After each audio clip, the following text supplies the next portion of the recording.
আসসালামু আলাইকুম রহমতুল্লাহ বরকাতু। আলহামদুলিল্লাহ, রব্বে কারিমের দরবারে লাখ শুক্রিয়া। আমরা আছি এখন মসজিদে কিবলাতাইন, যেখানে আমাদের প্রাণের নবী করিম সাল্লাল্লাহু আলাইহি ওয়াসাল্লাম ওনার অনেক বড় একটা আকাঙ্ক্ষা ছিল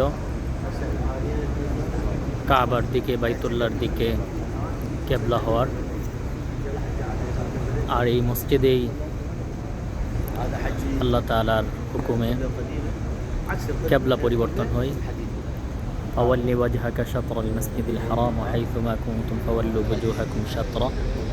এটা হচ্ছে কাবার দিকে কেবলা। ঠিক তার পেছনে এই বরাবর হচ্ছে